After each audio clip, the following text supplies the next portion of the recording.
China was originally a fattened lamb. Slaughtering China would not only fill the $35 trillion deficit in the U.S., but also allow American hegemony to remain stable for another 100 years.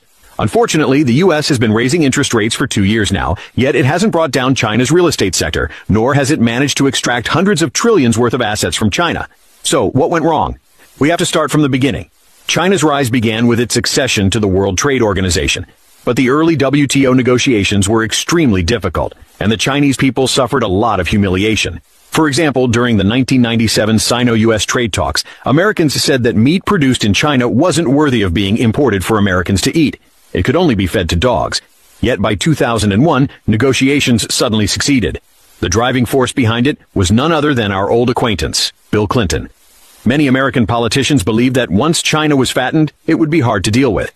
China's size was too large and could become a threat to the U.S., but the young, confident, and arrogant Clinton didn't think so. He believed the U.S. had fattened Latin America and Japan before, and in the end, both were easily harvested. So, why couldn't China be next? Size wasn't the problem. The bigger the better, the more to reap. China would become a giant ATM. No need to worry. The money China made would all go back to the U.S. anyway. And things did unfold as Clinton had expected.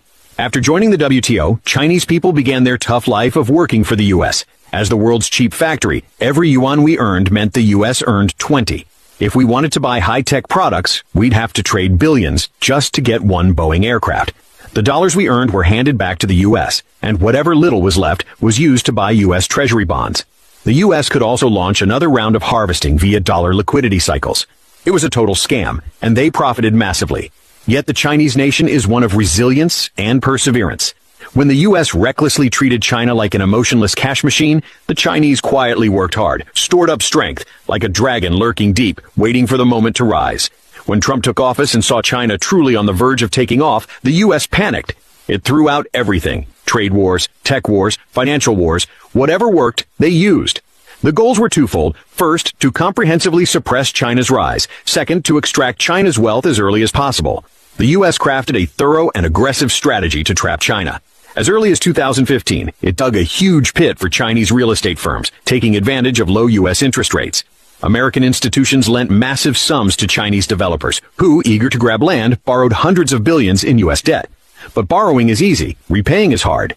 At the time, the USD-RMB exchange rate was 1 to 6.5, meaning $10 billion could convert to 65 billion RMB. But now, the rate is 1 to 7.5, 7.3. The RMB has depreciated about 12% against the dollar. One now needs 73 billion RMB to repay $10 billion, a loss of 8 billion RMB. On top of that, rising dollar interest rates led Chinese capital to flow out to the U.S., draining liquidity and becoming the final straw that crushed domestic developers. The financial war came with a trade war. The so-called trade war meant the U.S. imposed tariffs on Chinese imports, weakening their competitiveness. You have to understand, after joining the WTO, China broke into global markets through low-end manufacturing like clothes, shoes, and toys. By raising tariffs, the U.S. attacked the foundation of China's export economy. Many small and medium-sized enterprises saw sharp drops in sales, forcing wage cuts and layoffs. Employees without income couldn't repay mortgages. Now things looked grim. Manufacturing was under pressure. Real estate faced default and unfinished projects. With that, how could the financial system avoid bad debts? The U.S. sat back, waiting for China to erupt in an unprecedented economic crisis, ready to swoop in and buy cheap assets. But nothing happened. Apart from a few real estate blow-ups, China's economy remained stable. The Americans never expected the state-owned banks, the backbone of China, to be so solid. Even with bad debts, so what? As long as it's not made public, it won't hurt. We can extend deadlines, trade time for space, and break through the trap of the financial war. No financial crisis means the U.S. can't profit, and instead might fall into crisis itself. If China doesn't collapse, then the first to collapse will be the U.S. Why? It's simple. To harvest China, the U.S. placed a massive bet. Since March 2022, interest rates have been rising for nearly 2.5 years. With the current rates, interest alone on the 35 trillion U.S. debt costs $2 trillion a year. But annual U.S. revenue is only $4 trillion. What now? Tell Americans to tighten their belts? Impossible. Lower rates? That won't work either. If the U.S. cuts rates, capital will rush into China's high-quality assets. With that inflow, China's economy would take off again. GDP might surpass the U.S. within 3 years. So now, the U.S. is riding a tiger. It can't raise rates, can't cut them, just hanging in limbo. Meanwhile, European countries have begun cutting rates. They no longer follow the U.S. like before. Back then, Europe hoped to benefit from America's lead. Maybe grab a few scraps. But after 2 years, not only did they get nothing, they emptied their own households. Rate hikes devastated European manufacturing, and capital flowed toward China. Lastly, the U.S. faces internal class conflict and is completely helpless. History tells us there are a few ways to resolve class contradictions. One is land revolution, redistributing wealth from the rich to the poor. But revolution isn't a dinner party. It involves bloodshed. Another is a productivity revolution, creating new growth. While the rich get richer, at least the poor get a little too.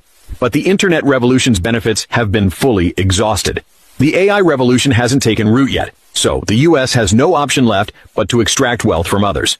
But it can't squeeze China, and smaller countries aren't enough to satisfy. So, what now? Only one move remains: completely mess up the people. First, use LGBT labels to divide society and get people fighting themselves. Then legalize marijuana to numb people's will, permanently trapping them at the bottom.